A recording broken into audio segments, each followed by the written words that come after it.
It was the photograph that broke everything open. Sarah's smile too perfect, too carefree for someone who had supposedly been abducted and murdered 7 years ago. Rebecca's hands trembled as she stared at her phone, the Instagram algorithm having performed its cruel magic on a random Tuesday afternoon. There was Sarah, her college roommate, her best friend, standing on a sunlit balcony overlooking a coastline Rebecca didn't recognize, tagged in a stranger's photo with a different name.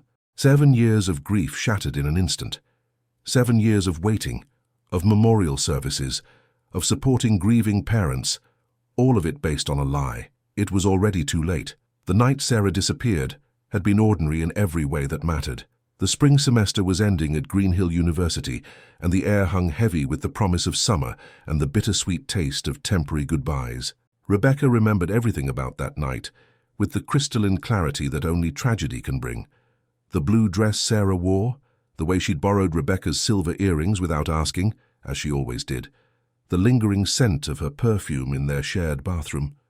They were 21, invincible in the way only the young can be, preparing for a graduation party at the lake house owned by Jake Morrison, whose family had more money than sense, as Sarah liked to say. "Come with me," Sarah had begged, perched on Rebecca's bed while applying mascara with expert precision. "You've studied enough. One night won't ruin your future." Rebecca had declined, citing her upcoming final in advanced biochemistry. "Next time," she promised, not knowing there would never be a next time, not knowing that this casual conversation, this mundane exchange, would replay in her mind for 7 years like a film stuck on loop. Sarah left at 9:17 p.m. Rebecca remembered checking the time because she'd wondered if she'd made a mistake by staying behind. She'd taken a photo of Sarah in the doorway, her blonde hair falling in waves down her back, her smile dazzling. "For when you're famous," Rebecca had joked, and Sarah had blown her a kiss before disappearing down the hallway. That was the last time anyone who loved her had seen Sarah Ellis alive, or so they all believed. The search began at 3:42 a.m., when Jake Morrison called Rebecca in a panic. Sarah had been at the party but had wandered away from the main group, heading toward the lake alone. No one thought much of it at first. The party was large, people were drunk, couples separated and reformed throughout the night. But when it came time to leave and no one could find her, worry set in. By dawn, the police were dragging the lake, while students formed search parties across the wooded property. Rebecca's memories of those first few days existed in fragmentary flashes, the growing horror as hours stretched into days. Sarah's mother clutching her daughter's hairbrush as if it were a lifeline, the way her father aged a decade in a week, the posters with Sarah's smiling face plastered across campus and town, the candlelight vigils, the whispered theories, the eventual terrible silence when everyone but the most dedicated investigators gave up. The case became a sensation for a time. The beautiful young woman vanishing from a lakeside party sparked the kind of media frenzy that fed on tragedy. Reporters camped outside the Ellis family home.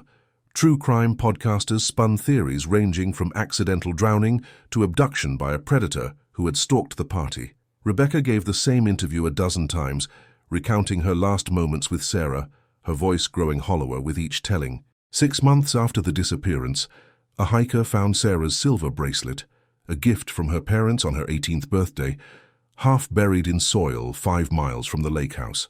The discovery revitalized the investigation briefly, but led nowhere. A year later, with no body and no further evidence, the police officially classified it as a probable homicide. Sarah's parents held a memorial service, an empty casket lowered into the ground while Rebecca watched, numb with a grief that had nowhere to go. It was her fault.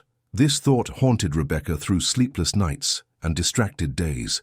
If she had gone to the party, if she hadn't been so focused on her own future, perhaps Sarah would still be alive. She changed her major from biochemistry to criminal justice, driven by an obsession to understand what happened to her friend.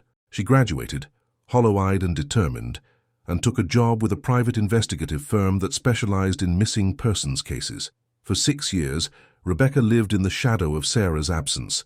She maintained close contact with the Ellis family, joining them for dinner on Sarah's birthday each year, helping them maintain the scholarship fund they'd established in their daughter's name. She dated occasionally, but never seriously. How could she build a future when her past remained an open wound?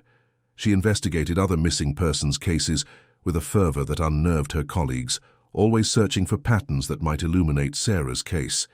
6 years of waiting, 6 years of grief crystallizing into something hard and permanent within her, 6 years of learning to live with unanswered questions.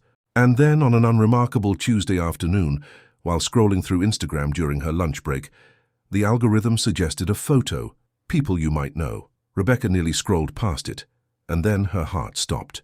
The woman in the photo wasn't tagged as Sarah Ellis but as Celia Wright. She stood on a balcony, overlooking a crystal blue sea, her arm around a man Rebecca didn't recognize, her blonde hair shorter now but unmistakable, her smile exactly as Rebecca remembered it. For several minutes, Rebecca couldn't breathe. She stared at the photo, zooming in on the face of her supposedly dead best friend, looking for signs of manipulation or coincidence. But there was no mistaking those eyes. The small scar on her chin from a childhood fall, the distinctive way her smile tilted slightly higher on the left. This was Sarah, alive, happy, transformed into someone else. With trembling fingers, Rebecca tapped on the profile that had posted the photo, a Marco, diving. The account belonged to a diving instructor based in Greece.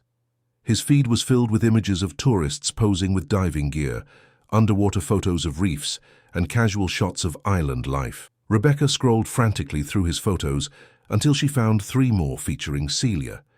Sarah laughing on a boat, Sarah teaching a diving class, Sarah at what appeared to be a local restaurant. Rebecca called in sick for the remainder of the day. She sat in her apartment, blinds drawn, piecing together what little information she could gather from social media.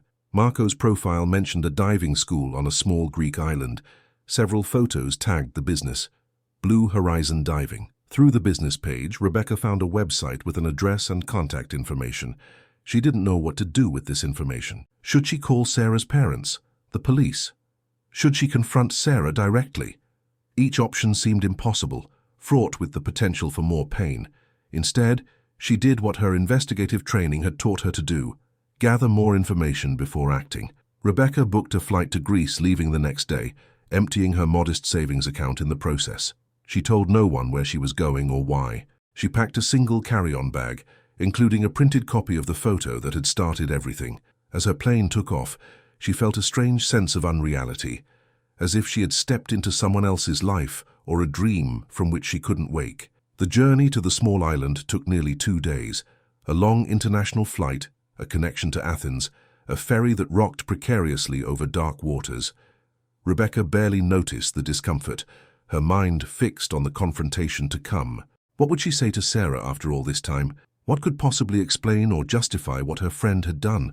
Blue Horizon Diving was located in a small, whitewashed building near the harbor. Rebecca stood across the street for almost an hour, watching tourists come and go, gathering her courage. Finally, she approached and entered the shop, a bell chiming softly overhead. A tan, dark-haired man looked up from behind the counter, Marco, whom she recognized from his photos.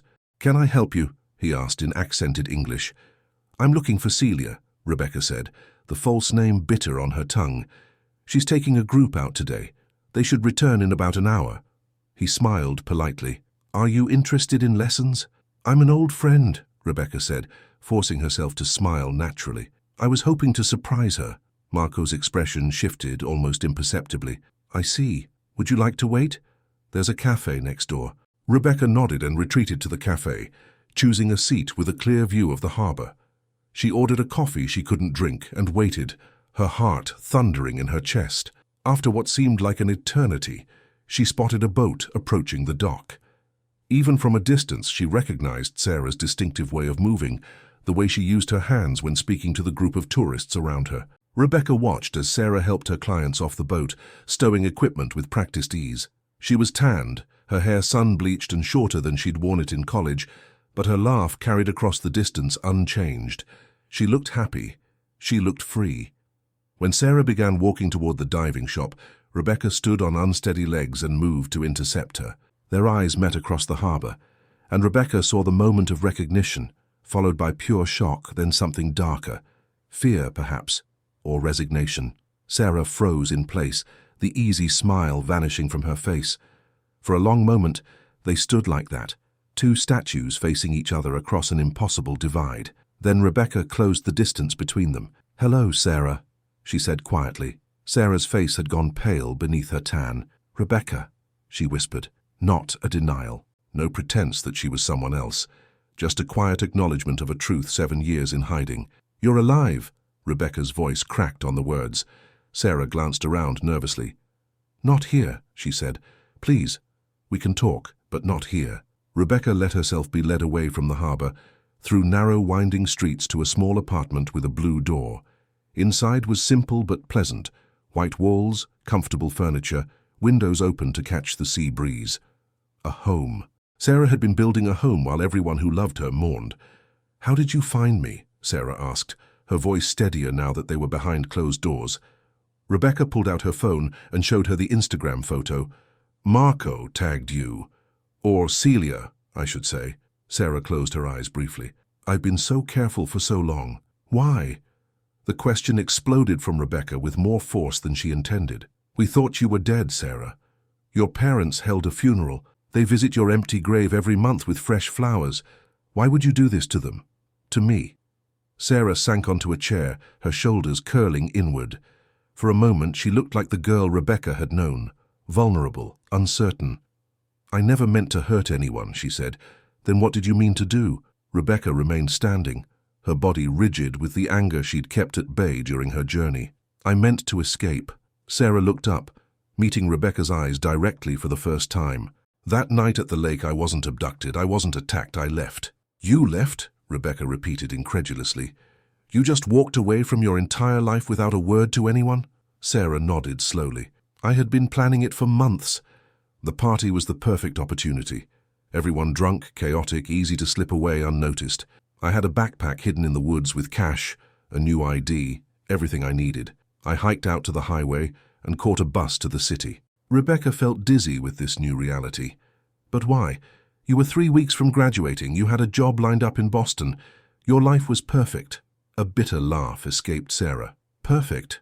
My life was suffocating me, Becca. That job in Boston, my father arranged it with his golf buddy. The apartment my parents had already paid a deposit on, 2 blocks from my mother's cousin so she could check in on me. Every step of my future had been mapped out by someone else. So you faked your death rather than have an honest conversation with your parents about boundaries?" Rebecca couldn't keep the disbelief from her voice. "It wasn't just that." Sarah stood and paced the small room. "The night before the party, I found out something that made me realize I needed a complete break, a total escape. What could possibly justify this level of deception?" Sarah hesitated, then walked to a small desk in the corner and removed a folded document from a drawer. She handed it to Rebecca silently. Rebecca unfolded what appeared to be a medical report. As she scanned it, her confusion grew. "I don't understand. This is a paternity test. My father isn't my biological father," Sarah said quietly. "My mother had an affair with my dad's brother, my Uncle David. I found this test in my mother's desk when I was looking for stamps. She had it done when I was a baby." Rebecca stared at the document, then at Sarah. "This is why you disappeared? Because of a family secret?" "You don't understand what it was like in my family," Sarah said, her voice hardening. "Everything was about appearances, about the perfect family image. When I confronted my mother, she broke down and told me everything. How she and David had been in love, how my father had suspected but chose to raise me as his own to avoid scandal. She begged me not to tell my father that I knew. She said it would destroy him, destroy their marriage." "And so you decided to destroy them in a different way?" Rebecca asked. "By letting them think you were dead." Sarah flinched. "I panicked. I felt like my entire identity was a lie. The pressure of maintaining their perfect family fiction, of pretending I didn't know, of moving to Boston to live the life they'd planned for their daughter, it all felt impossible. I needed to become someone else, someone without that history." "So you became Celia Wright?" Sarah nodded. "In Greece nobody knows me. Nobody has expectations. I teach diving, I live simply, I'm free. While everyone who loves you has been in hell." Rebecca's voice was flat. "Your mother cried every day for years. Your father withdrew from everyone. They sold their house because your mother couldn't bear to walk past your empty bedroom anymore." Tears filled Sarah's eyes. "I'm sorry for their pain. I truly am, but I couldn't live that life anymore." "Did you ever intend to let anyone know you were alive?" Sarah looked away. "I thought about contacting you many times, but as the years passed, it seemed impossible to explain. How do you tell someone you've allowed them to grieve needlessly for years? You don't, Rebecca said coldly.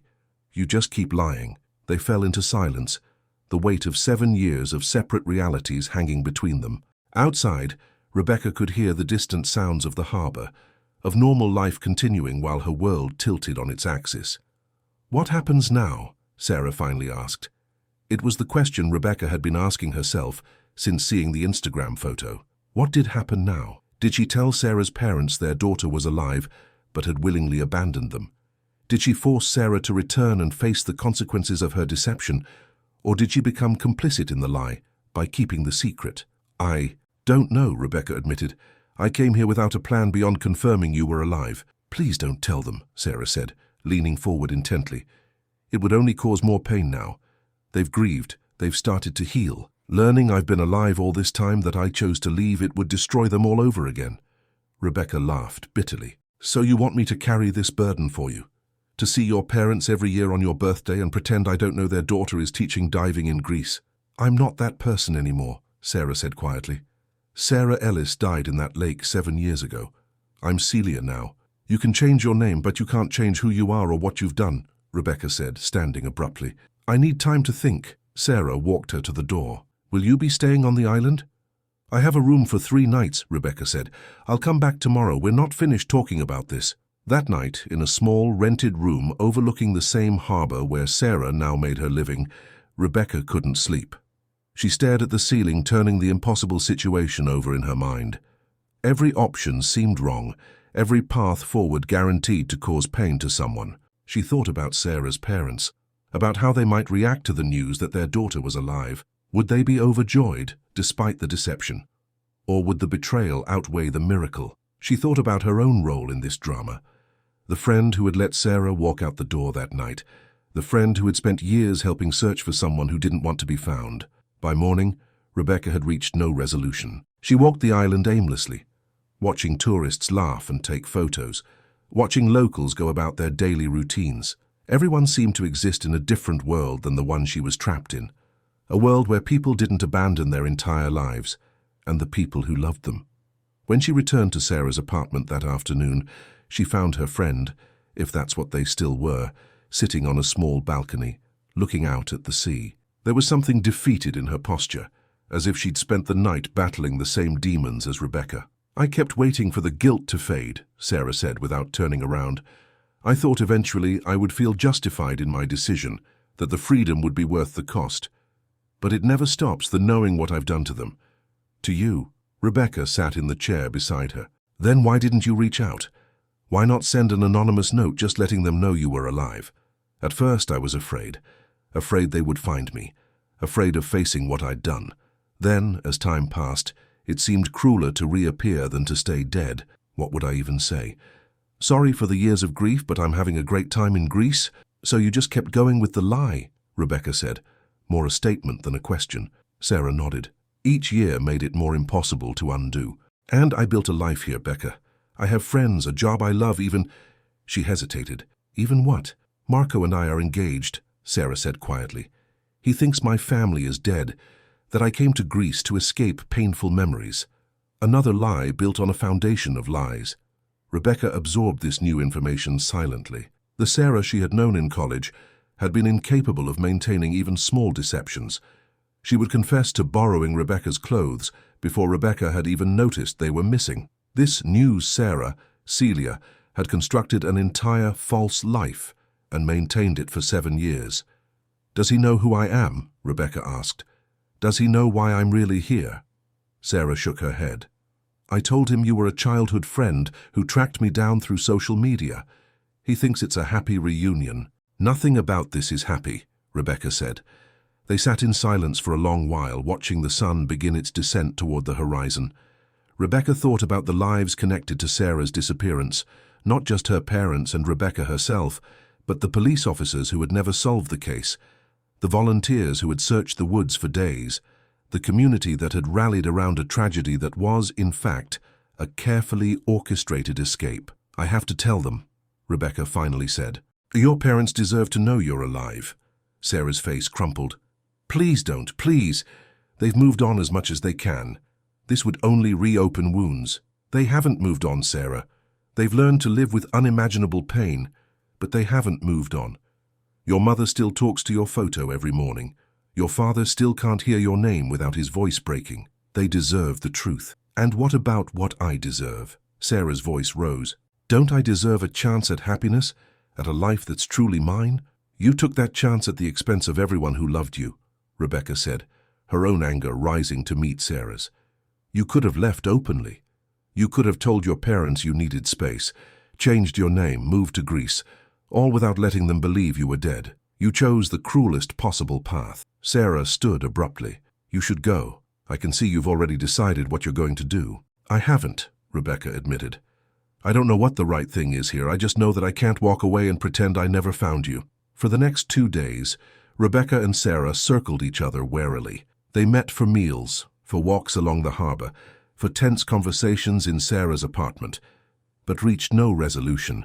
Sarah alternated between defending her choice and expressing remorse, between begging Rebecca to keep her secret and acknowledging the impossibility of what she was asking.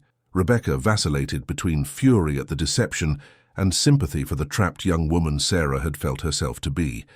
On Rebecca's final night on the island, Sarah invited her to dinner at her apartment. Marco was there, cooking in the small kitchen, greeting Rebecca warmly as if she were just an old friend visiting. Rebecca watched the easy intimacy between them, the way they moved around each other with the familiarity of a couple building a life together. This was Sarah's reality now. This man, this island, this identity as Celia Wright. After dinner, Marco tactfully made an excuse to leave them alone, kissing Sarah on the forehead as he left. In that gesture, Rebecca saw genuine love, not the controlling concern of Sarah's parents, but something supportive and gentle. He's a good man, Rebecca said after he'd gone. He is, Sarah agreed. He doesn't deserve to be caught in this mess. None of us do, Rebecca said. Not your parents, not me, not him. Sarah took a deep breath. I have a proposal. Give me 6 months. 6 months to tell Marco the truth, to figure out what to do. Then I'll write a letter to my parents. I won't come back, I can't face them, but they'll know I'm alive. Rebecca considered the offer. It was more than Sarah had been willing to concede previously, but still far less than what her parents deserved. They should hear it from me, in person, not from a letter. Then you tell them, Sarah said. In 6 months. Give me that time to prepare Marco, to prepare myself. Why should I trust you'll actually do it? You've been lying for 7 years. Sarah disappeared into the bedroom and returned with a small box. From it, she removed a tarnished silver bracelet, the same one that had supposedly been found in the woods near the lake. Because I'm giving you this. It's the only piece of Sarah Ellis I kept. My parents gave it to me for my 18th birthday. Rebecca stared at the bracelet, realization dawning. You planted this for hikers to find. You wanted them to stop looking. Sarah nodded, shame evident in her expression. I followed the investigation online. When the search moved too close to where I'd actually gone, I had a friend mail this back to the area. I thought it would give everyone closure. It did the opposite, Rebecca said, taking the bracelet. It gave everyone false hope before it gave way to deeper despair. I didn't understand what I was doing to all of you, Sarah whispered. I was young and desperate and thinking only of escape. Rebecca closed her hand around the bracelet. 6 months, she agreed finally, but then I tell them everything, with or without your letter. The next morning, Rebecca boarded the ferry back to the mainland. As the island receded into the distance, she felt no sense of resolution, only a heavy knowledge that now she too was complicit in the deception. She had found her friend alive and was leaving without telling anyone, carrying the secret like a stone in her heart. For 6 months, Rebecca lived with the truth locked inside her. She continued her work, continued her visits with the Ellis family, continued moving through the world as if nothing had changed. But everything had changed. The grief she had carried for 7 years had transformed into something more complex. Anger, yes, but also confusion, disappointment, and the terrible burden of knowing something that would both heal and destroy the people she cared about. Sarah called her once a month from a blocked number. Their conversations were strained, revolving around the same questions. Had she told Marco yet? Was she writing the letter? Was she prepared for the fallout? Each time Sarah assured Rebecca she was working toward fulfilling her promise, though Rebecca detected a growing reluctance in her voice. 5 months after her return from Greece, Rebecca received a call from a number she didn't recognize. It was Marco. "She told me everything," he said without preamble. "About her real name, her family, what she did. About your agreement." "How are you?" Rebecca asked, unsure what else to say. "Angry, confused." His voice was tight with controlled emotion. "I thought I knew her. For 3 years, I've built a life with someone who doesn't exist." "She exists," Rebecca said, surprising herself by defending Sarah. "She's just not who she said she was. She wants to back out of your agreement," Marco continued, as if Rebecca hadn't spoken. "She's afraid. She says telling her parents will destroy everything, that they'll try to force her to come back, that they might even press charges for the search costs or false reporting. Is that why you're calling? To ask me not to tell them?" "No," Marco's voice hardened. "I'm calling to say that I think you should tell them. What she did, what she's still doing, it's wrong. I love her, but this deception has gone on too long." Rebecca felt a rush of vindication, then guilt at feeling vindicated. "Are you and Sarah?" "I don't know," Marco admitted. "I need time to process everything, but regardless of what happens between us, her parents deserve the truth. You all do." After hanging up, Rebecca sat in her apartment, turning the silver bracelet over and over in her hands. 1 more month until the deadline she and Sarah had agreed upon, but now Marco knew, and he was right. The deception had gone on too long already. The decision crystallized in her mind. She would tell them. Not in a month, but now. Rebecca called Sarah first, but the call went straight to voicemail. She left a message, not asking permission, simply informing her former friend that she would be flying to Cincinnati the next day to speak with the Ellis family in person. That night, as Rebecca packed a small bag for her journey, her phone buzzed with a text from Sarah. "Please don't do this. I need more time." Rebecca typed back a simple response. "They've waited 7 years. That's time enough." The flight to Cincinnati was turbulent, matching Rebecca's inner state. She had rehearsed what she would say dozens of times, but no words seemed adequate for the revelation she was about to deliver. How did you tell parents that their grief had been based on a lie? That their daughter had chosen to let them believe she was dead, rather than face them with her knowledge of old family secrets? Sarah's parents still lived in the same city, but had moved to a smaller house after selling the family, home where Sarah had grown up. Rebecca had visited them there several times over the years, maintaining the connection that had formed in the wake of tragedy. They had always welcomed her warmly, seeing in her a link to their lost daughter. She took a taxi from the airport, her stomach knotting as familiar landmarks passed by the window. When they pulled up to the modest house with its neat garden, Sarah's mother's passion project in recent years, Rebecca felt a moment of doubt so powerful she nearly told the driver to turn around. Was she doing the right thing, or was she about to shatter what peace these people had managed to find? Too late for doubts now. She paid the driver, shouldered her bag, and walked to the front door. Before she could lose her nerve, she rang the bell. Barbara Ellis answered, her face lighting up with pleased surprise. "Rebecca, what a wonderful unexpected visit. Come in, come in." She was thinner than Rebecca remembered from her last visit, her once dark hair now completely silver, but her smile was genuine as she ushered Rebecca inside. "Is Tom home?" Rebecca asked, referring to Sarah's father. "He's out back tending to the grill. We're having a small barbecue, just us and the neighbors. You're more than welcome to join us. In fact, I insist." Barbara led her through the house to the back door. "Tom, look who's here." Tom Ellis looked up from the grill, his weathered face breaking into a smile. "Rebecca, what brings you to our neck of the woods?" Like his wife, he had aged visibly in the years since Sarah's disappearance. His shoulders slightly stooped, his hair thinned and grayed, but there was real warmth in his greeting. "I need to talk to you both," Rebecca said, her voice steadier than she felt. "It's important." Something in her tone made Barbara's smile fade. "Is everything all right, dear? You look troubled." "Can we sit somewhere private?" Rebecca asked. The three of them settled in the living room, Rebecca perched on the edge of an armchair, while Sarah's parents sat close together on the sofa, their expressions growing concerned. "What I'm about to tell you is going to be difficult to hear," Rebecca began. "It's about Sarah." Barbara reached for her husband's hand, clutching it tightly. This was a familiar posture for them, bracing together against news of their daughter. Rebecca took a deep breath. "Sarah is alive," the words hung in the air, met with stunned silence. Barbara's free hand rose to cover her mouth. Tom's face drained of color. "What are you saying?" he finally managed. 7 years ago, Sarah didn't drown in the lake. She wasn't abducted. She left voluntarily, Rebecca said, forcing herself to maintain eye contact despite the pain blooming across their faces. She orchestrated her own disappearance. She's been living under a new identity in Greece all this time. Barbara made a sound somewhere between a gasp and a sob. That's not possible. There was evidence. Her bracelet was found. Rebecca reached into her pocket and placed the tarnished silver bracelet on the coffee table between them. She kept it. She had someone plant the one that was found to throw off the investigation. Tom stared at the bracelet, his expression unreadable. How do you know this? How can you be certain? Because I saw her, Rebecca said. 5 months ago, I found her photo on Instagram. I went to Greece and spoke with her. She's living on an island working as a diving instructor.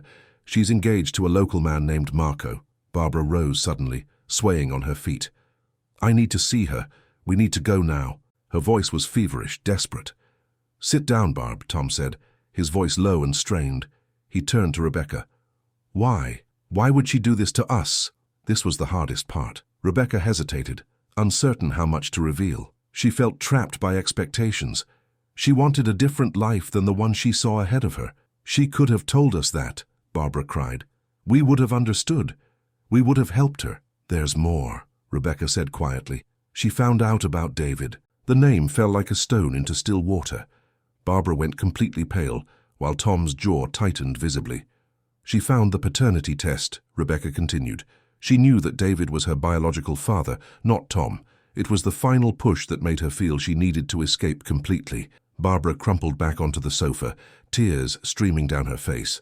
Oh, God, she whispered. Oh, God.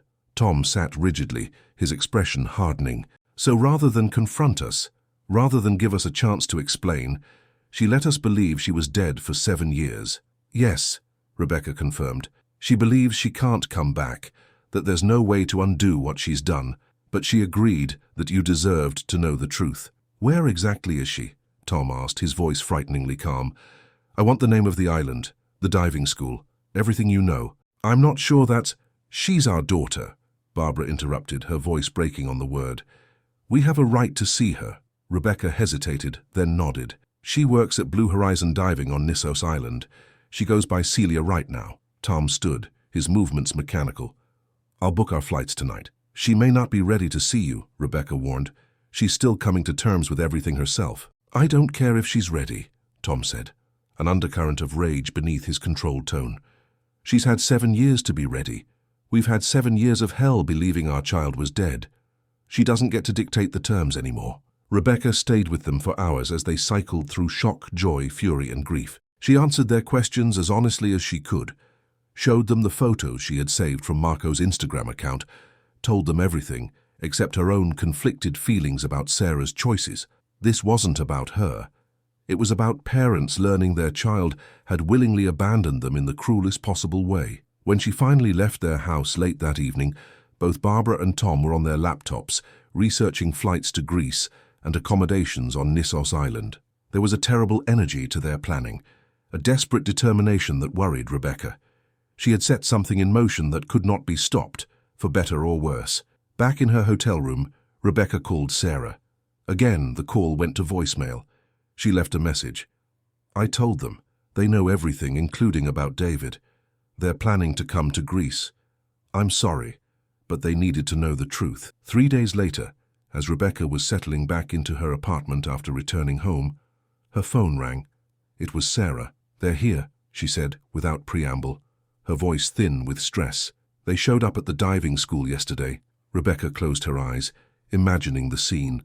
The small whitewashed building by the harbour, tourists coming and going, and then the sudden appearance of Barbara and Tom Ellis, strangers in a foreign land searching for a ghost. How did it go? How do you think it went? Sarah's voice cracked with emotion. My mother collapsed when she saw me. She just crumpled to the ground. My father stood there like he'd been turned to stone. Everyone was staring. Marco had to help get them to our apartment. Are you okay? It was an inadequate question, but Rebecca didn't know what else to say. No, Sarah answered simply. I'm not okay. None of us are okay. There was a pause, the sound of a door closing. My mother hasn't stopped crying. My father barely speaks. They're staying at a hotel near the harbor, but they spend all day in our apartment, just looking at me like they can't believe I'm real. Have you talked about why you left? We tried. Last night. Sarah's voice dropped to a whisper. It was horrible, Becca. My father, Tom, he said he's always known about David. Always loved me as his own. He said he would have understood if I'd needed space, if I'd wanted to build my own life. He wouldn't have stood in my way. She choked back a sob. He said what he couldn't understand, what he'll never forgive, is that I let them believe I was dead. Rebecca felt a complex mix of emotions. Sympathy for Sarah's parents, vindication that her decision to tell them had been right, and a surprising surge of protectiveness towards Sarah. What about your mother? She keeps trying to touch me, like she's afraid I'll disappear again. She brought photos, a whole album of my childhood, as if I might have forgotten who I was. Sarah's voice was bitter. She wants me to come home to make things right. She doesn't understand there is no making this right. What will you do? I don't know. The defeat in Sarah's voice was palpable. Marco's barely speaking to me. He says he doesn't recognize the person who could do this to her parents. My parents want me to return to the States with them, at least for a while. Everything I've built here is crumbling, and I deserve it. I deserve all of it. Rebecca thought of the tarnished silver bracelet, now back in the hands of Sarah's parents. You did a terrible thing, Sarah. But that doesn't mean you deserve to suffer forever. Doesn't it, though? Sarah's laugh was hollow. 7 years of letting them think I was dead. 7 years of lies. What punishment would be enough for that? Rebecca had no answer. The black and white moral clarity she'd felt when deciding to tell Sarah's parents had given way to something murkier. There was no clean resolution here, no path forward that didn't involve more pain for everyone involved. I should go, Sarah said after a moment of silence. They'll be here soon. Another day of staring and crying and impossible questions. Call me if you need to talk, Rebecca offered, knowing it was little comfort. Why would you want to talk to me? Sarah asked, genuine confusion in her voice. I lied to you too. For 7 years I let you think I was dead, because despite everything, I still care what happens to you, Rebecca admitted, and because I'm partly responsible for where you are now. Sarah was quiet for a moment. No, you did the right thing. They deserved to know I was alive. I've been the selfish one, not you. She sighed heavily. I really do have to go. I'll let you know what happens. The call ended, leaving Rebecca alone with her thoughts. She moved through her apartment restlessly, unable to focus on work or distract herself with mundane tasks. She kept picturing the confrontation on the small Greek island, the shock on the faces of the Ellis family, the impossible weight of 7 years of deception finally crashing down. For the next 2 weeks, Rebecca heard nothing from Greece.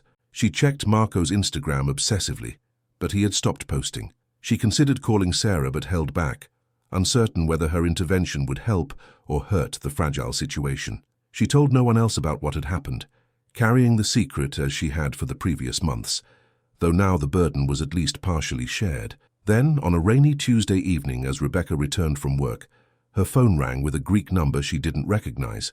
Hello, she answered cautiously. Rebecca, it's Marco.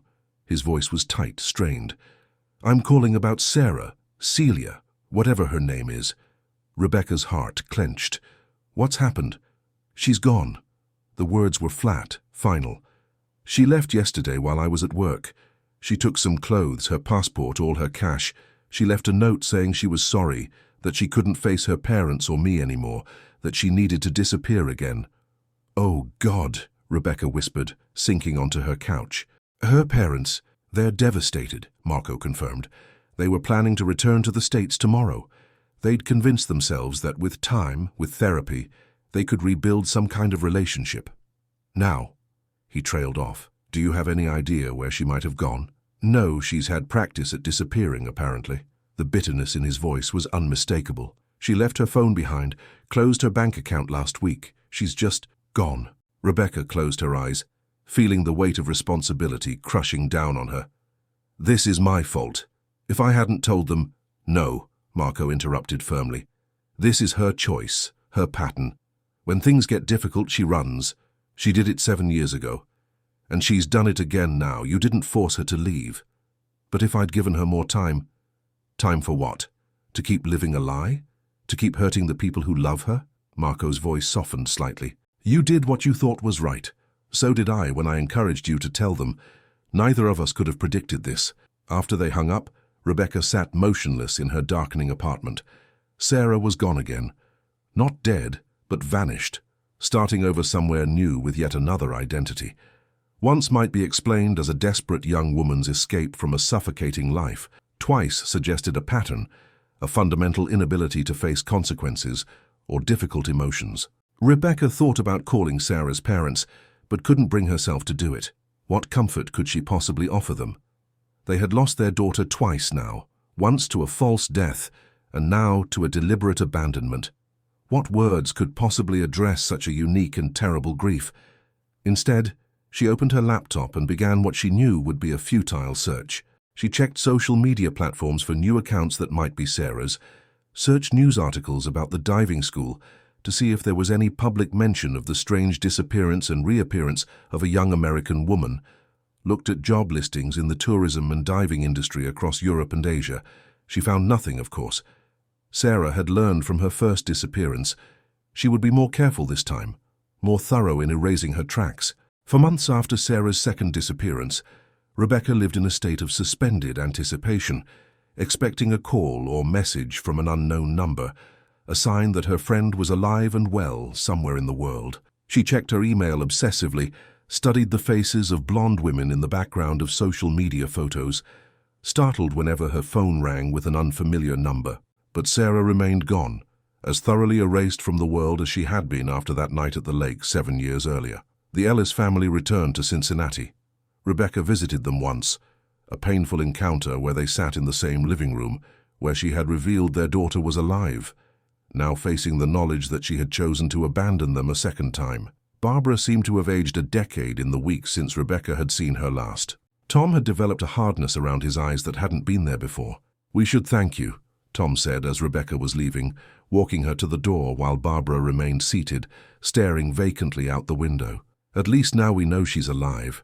At least we know the truth." "I'm not sure the truth was worth this pain," Rebecca answered honestly. Tom's expression was complex, grief and anger, and something like grim acceptance. "Truth is always better than lies, even when it hurts more. We lived for 7 years with a falsehood. I wouldn't go back to that even now." Rebecca wasn't sure she agreed, but she nodded anyway, recognizing that Tom needed to believe this to make sense of what had happened. Life moved on. Rebecca continued her work with the investigative firm, specializing more and more in missing persons cases. She moved to a different apartment, started dating a kind man named Eric, who worked as a high school counselor, adopted a rescue dog. From the outside, her life appeared to be progressing normally, healing from the strange trauma of Sarah's reappearance and second disappearance. Inside, though, Rebecca carried the weight of knowing. Whenever she saw a missing person poster or news story about an unsolved disappearance, she wondered, did they leave by choice? Are they watching their loved ones search while building a new life somewhere else? The certainty she once felt about her work, the moral clarity of finding the lost, of bringing closure to families, had been irrevocably complicated by Sarah's story. 3 years passed. Rebecca rarely spoke of Sarah anymore, even to Eric, who knew the basic outlines of the story, but not the complicated emotions Rebecca still carried. The Ellis family had moved to Arizona for Tom's health. Rebecca exchanged Christmas cards with them, but nothing more. The sharp edges of the trauma had worn down, leaving behind a dull, persistent ache that Rebecca had learned to live with, like an old injury that flared up in certain weather. And then, on an ordinary Thursday, as Rebecca walked her dog through the park near her apartment, her phone buzzed with a text from an unknown number. "The Four Seasons Hotel downtown, room 712, come alone." Rebecca stared at the message, her heart racing. After 3 years of silence, after a second disappearance, Sarah was reaching out, and she was here in the same city as Rebecca. The timing was so unexpected, so jarring in its ordinariness, that Rebecca briefly wondered if she was hallucinating the message. She took the dog home, made a hasty excuse to Eric about meeting a client, and drove downtown. The Four Seasons was one of the most expensive hotels in the city. Wherever Sarah had been for the past 3 years, she apparently had money now. Rebecca rode the elevator to the 7th floor, her mind racing with questions and scenarios. What did Sarah want? Why reach out now after all this time? What new identity had she created for herself? She knocked on the door of room 712, half expecting no answer, half expecting a stranger to open the door and confirm this had all been an elaborate mistake. Instead, the door swung open to reveal Sarah, her hair now dark brown and cut in a sleek bob, her face thinner, more angular than Rebecca remembered, but unmistakably Sarah. "You came," she said, stepping back to let Rebecca enter. The hotel room was luxurious, a suite with panoramic windows overlooking the city. A laptop sat open on the desk, surrounded by documents. A half-empty glass of wine stood on the coffee table. It looked like the room of a successful businesswoman, not a fugitive. "What are you doing here?" Rebecca asked, remaining standing while Sarah sat on the edge of the bed. "I'm in town for work," Sarah said, as if this were a normal conversation between old friends. "I thought we should talk." "Work?" Rebecca repeated incredulously. "What kind of work does a twice-disappeared person do?" A small smile played at the corners of Sarah's mouth. "Cybersecurity consulting. Turns out my particular experience makes me valuable in certain circles. I help companies identify vulnerabilities in their systems, ways people might slip through the cracks or create false identities." The irony was so stark, Rebecca almost laughed. "You're using your experience in deception to help prevent deception." "Something like that." Sarah's smile faded. "I've been following you online. You're still with the same firm. You got a promotion last year. You have a dog now, and a boyfriend. Eric, right? He seems kind." Rebecca felt a chill at the reminder of how exposed our digital lives are, even to those we think are gone from our world. "Have you been following your parents too?" Sarah's expression closed off slightly. "Yes, they moved to Scottsdale. My father's arthritis is better in the dry climate. My mother volunteers at a crisis center for families of missing persons." "Have you contacted them?" Sarah shook her head. "No. That bridge is thoroughly burned. I can never undo what I did to them. Twice now. Some wounds don't heal." Rebecca moved to the window, looking out at the city lights beginning to twinkle in the early evening. "Then why contact me? Why now?" Sarah was quiet for a long moment. "Because I owe you an explanation. Because you're the only person who knew me before and after. Because I've spent 3 years building yet another new life, and I've realized something important." "What's that?" Rebecca asked, turning to face her former friend. "That no matter how many times I disappear, no matter how many new identities I create, I can't escape myself." Sarah's voice was steady, her eyes clear. "I've been in therapy for the past 2 years. Intensive therapy. I've been diagnosed with borderline personality disorder. My therapist believes my pattern of running away, of creating new identities when faced with emotional pain, stems from deep-seated abandonment issues and an unstable sense of self." Rebecca absorbed this information silently. It made a certain kind of sense. Sarah's extreme reaction to discovering her paternity, her inability to face difficult emotions, her pattern of escape. "The diagnosis doesn't excuse what I did," Sarah continued. "Nothing excuses that, but it helps me understand it. It helps me work on not doing it again." "Is that why you're here, to tell me you're in therapy?" Sarah stood and walked to the desk, picking up one of the documents there.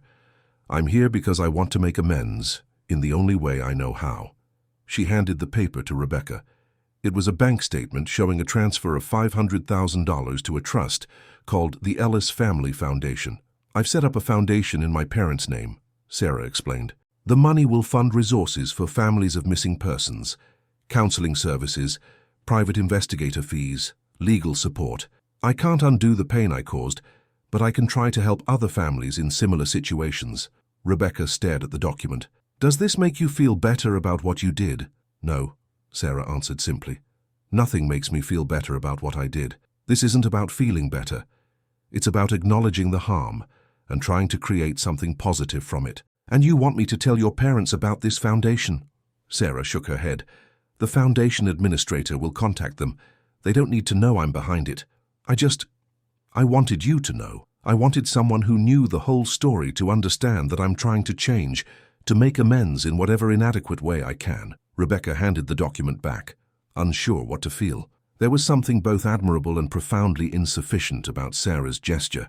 $500,000 couldn't erase 7 years of grief, couldn't heal the wounds of her second disappearance. And yet, it was more acknowledgement of the harm she'd caused than Sarah had ever shown before. "I'm leaving tomorrow," Sarah said, breaking the silence. "Going back to London, where I live now." I won't contact you again after this, unless you want me to. And if your parents found out about the foundation, if they guessed it was from you? Sarah's expression was complex, hope and fear and resignation all mingled together. Then that would be their choice to reach out or not. I've given up the right to expect anything from them. They talked for another hour, carefully navigating around the rawest wounds of their shared past. Sarah told Rebecca about her life in London, about her slow progress in therapy, about her tentative steps toward building genuine connections with people without hiding behind false identities. Rebecca shared less, still uncertain of how much trust to place in this newest version of her once closest friend. As Rebecca prepared to leave, Sarah handed her a business card. This has my real contact information, email, phone number, address in London. I understand if you throw it away the moment you leave, but if you ever want to talk again or if— She hesitated. If my parents ever expressed any interest in knowing how I am, this is how to reach me. Rebecca took the card, making no promises. At the door she paused and looked back at Sarah, this stranger who had once been her best friend, this woman who had caused so much pain through her desperate attempts to escape her own life. I hope you find peace, Rebecca said finally. I hope your parents do too. Sarah nodded, her eyes bright with unshed tears. It was too late the moment I walked away from that party 7 years ago. Some choices can't be undone, but thank you for coming today. Thank you for listening. As Rebecca drove home, the business card burning a hole in her pocket, she thought about the nature of truth and lies, about the stories we tell ourselves and others. Sarah had created multiple false narratives over the years. The tragic drowning victim, the expatriate diving instructor with no family, now the successful cybersecurity consultant with a troubled past. Which, if any, was the real Sarah Ellis? Perhaps they all were. Perhaps identity itself was more fluid, more complex than Rebecca had previously understood. Or perhaps Sarah was simply a broken person who had caused immeasurable pain through her inability to face reality. A cautionary tale rather than a philosophical question. Rebecca didn't know. As she pulled into her driveway, seeing Eric's car already there, the lights of their shared home glowing warmly in the evening darkness, she still didn't know what to make of Sarah's reappearance or her gesture toward amends. She didn't know whether she would ever use the contact information on that business card, whether she would tell the Ellis family about this latest development, whether she would allow Sarah back into her life in any capacity. What she did know was that she would go inside to the life she had built, to the man who loved her, to the dog who would greet her with uncomplicated joy. She would continue moving forward, carrying the complicated truth of Sarah's story with her, but not letting it define her own path. Some questions had no satisfying answers. Some wounds never fully healed. Some stories had no clean endings. As she climbed the steps to her front door, Rebecca slipped Sarah's business card into her wallet, not committing to using it, but not quite ready to throw it away either. It was too late for certain kinds of resolution, certain kinds of healing, but perhaps it wasn't too late for understanding, for forgiveness. Not now, maybe not for years, but someday. The porch light illuminated her key in the lock. Inside, she could hear Eric moving around the kitchen, the click of the dog's nails on the hardwood floor. Rebecca took a deep breath and opened the door to her life, her real, imperfect, chosen life, leaving the ghosts of the past outside in the gathering darkness. At least for tonight, it was already too late to change the past. But the future remained unwritten, unknown, a story still being told, one complicated, honest day at a time.